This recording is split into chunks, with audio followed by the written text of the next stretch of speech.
pretendían desarmar a Venezuela. Nosotros estamos obligados a defendernos, una obligación a defender nuestro país de cualquier amenaza.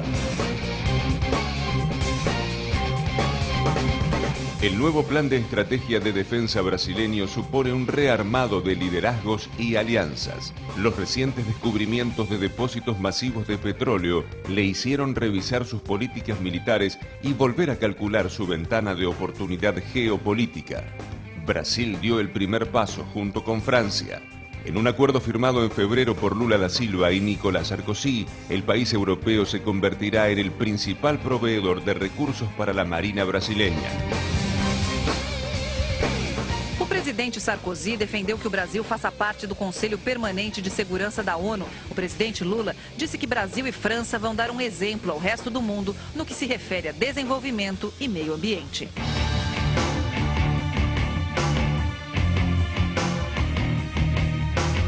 El 23 de marzo, en la cumbre constitutiva de la Unión de Naciones Sudamericanas, Brasil sentó las bases para la creación de un organismo mirado con recelo por los Estados Unidos, el Consejo Sudamericano de Defensa. Lula da Silva quiere posicionarse como cabeza del proyecto y sabe que el crecimiento militar debe ir acompañado de un crecimiento industrial. Chile y Colombia continúan liderando el gasto en defensa con respecto al PBI, pero Brasil duplicó su gasto en el último año cuando Bachelet y Uribe solo modificaron levemente sus partidas. El presidente de la Federación Rusa, Dmitry Medvedev, se sumó al plan brasileño de defensa y en su visita al país firmó varios acuerdos de cooperación bélica y comercial. El primero consiste en un contrato para la compra de 12 helicópteros rusos de ataque Mi-35 a un costo de $300 millones. La crisis económica mundial asignó un nuevo rol a países emergentes como Brasil, proveedores de alimentos, pero también de industria pesada. Da Silva lo sabe y, como dijo recientemente, el nuevo plan de defensa no es un proyecto de gobierno, sino de Estado. Se a China fortaleceu o mercado interno, Brasil fortaleceu o mercado interno, Índia fortaleceu o mercado interno e outros países emergentes fortaleceram o seu mercado interno, nós temos uma contribuição a dar a essa crise que está acontecendo no chamado mundo desenvolvido. El Plan Estratégico Nacional de Defensa del presidente Lula busca un compromiso amplio de todas las fuerzas políticas para un verdadero cambio de la política militar del mayor país del continente. Aliados y detractores lo siguen de cerca.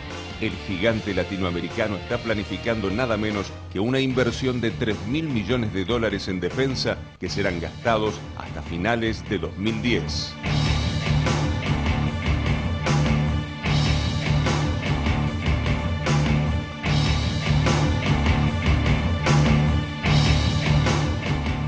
Bueno, para comenzar, Fabián, ¿en qué consiste este plan estratégico de defensa de Brasil? ¿Qué país se está imaginando Lula y cuáles son los objetivos que va a tener que lograr el secretario Nelson Jobim? A ver, primero, para entender Brasil, como dice una gran maestra que es Mónica Hills, Brasil es un país ballena, es un país lento. A diferencia de nosotros, que podemos ser un país delfín o monito tití, digamos, como uno se imagina que podemos dar cabriolas impensadas de un momento a otro. Por lo tanto, Brasil tiene una política que tiene ventajas y desventajas. Ser conservador, ser lento en muchas cosas es bueno y a veces es malo, porque entre otras cosas es malo para revertir una larga historia de pobreza o de racismo, ¿no? O de problemas estructurales, bueno. Pero también es bueno porque da cierta coherencia. Por lo tanto, una de las cosas que uno tiene que hacer cuando mira a Brasil es mirar menos los gobiernos y más el Estado. Nosotros como argentinos estamos muy acostumbrados a fanatizarnos para bien o para mal, para defender o para atacar gobiernos. La vida o muerte en la Argentina se juega en los gobiernos, ¿no? Y ahí vienen las discontinuidades, la lógica refundacional, ¿no? Brasil no. Brasil hay mucha más cuestión de Estado. Por eso, cuidado con esta Lula manía, ¿no? Lula ha agregado aptitudes propias, un carisma poco visto, cuestiones innovadoras, su propio origen social le da un pedigree importante para hacer ciertas cosas, pero lo que hay que mirar son las políticas, las continuidades de Brasil. Por eso, mirar más Brasil, más al Estado, más a sus instituciones, además porque las instituciones en Brasil tienen mucha fuerza. Los militares brasileños tienen grandes márgenes de autonomía. Brasil tuvo su primer ministro de defensa después de la democracia. Brasil se democratizó en el 84, el Ministerio de Defensa se creó 15 años después.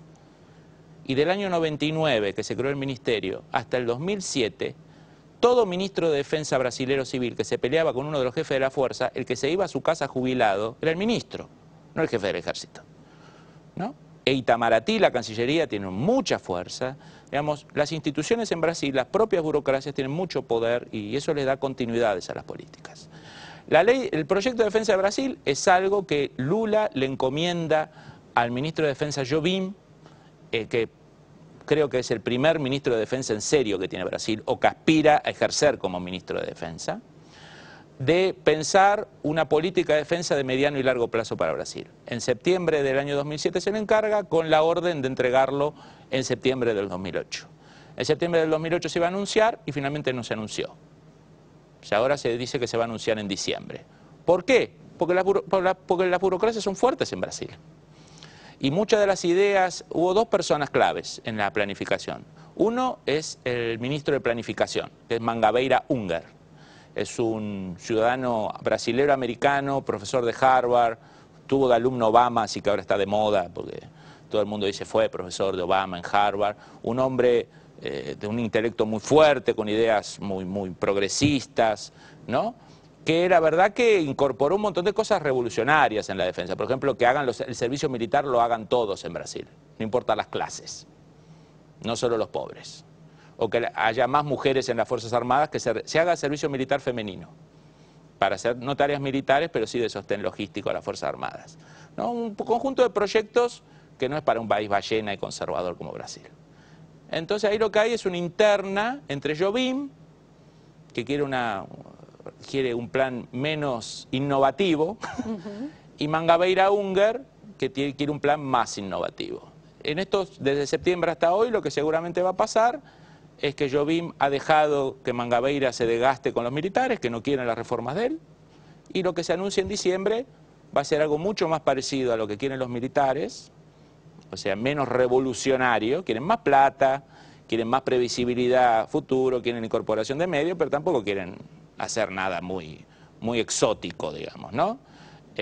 Y en diciembre lo que se anunciaría era esto, sería un paquete importante de recursos económicos plurianuales, pasar el gasto de defensa actual que tiene Brasil, que es 1.5 del PBI, para que tengan una idea, Chile tiene 4 puntos, Colombia tiene 5 puntos, Argentina, como siempre, 0.9 desde el principio de los 90, vamos a pasarlo de 1.5 a 2.5, que sería un salto importante, ¿no? Para las proporciones brasileras. Y el objetivo sería consolidar dos hipótesis de conflicto que tiene Brasil. Uno es la protección del Amazonas, lo que ellos llaman el Amazonas verde. ¿Frente a quién? Frente a grupos no estatales, sean insurgentes, FARC, paramilitares, narcotraficantes, y para eso desarrollar capacidades contra insurgentes, contra actores armados no estatales.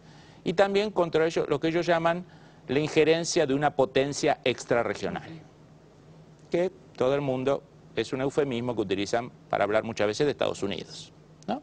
Y para eso el ejército se montaría, lo viene haciendo de tiempo, pero ahora con más recursos, una estrategia asimétrica. Brasil hace 20 años, todos los años, manda un grupo de oficiales religiosamente, por ejemplo, a tomar cursos en Vietnam. Y en Vietnam lo que se enseña es cómo hacer guerra asimétrica, ¿no? La otra hipótesis de conflicto que tiene es el Atlántico Sur. Un paréntesis para explicar qué es la guerra asimétrica. La guerra asimétrica es un enemigo mucho más fuerte. Yo no lo puedo enfrentar convencionalmente porque me destruye, porque tiene superioridad aérea, superioridad tecnológica, lo que bien aprendió Saddam con Estados Unidos, ¿no? Que fue pulverizado en 2 ocasiones. Lo que pasó a Estados Unidos y en Vietnam. ¿No? Y frente a eso se desarrolla lo que se llama las estrategias asimétricas. No enfrentar al enemigo directamente, sino mediante el uso de guerrillas, ¿no? De guerra asimétrica, ¿no? De sabotajes, de terrorismo, ¿no? Que es lo que hizo Vietnam con Francia y después con Estados Unidos en Vietnam, lo que hizo Argelia con Francia y lo que los grupos iraquíes han hecho con Estados Unidos del 2003 hasta hoy.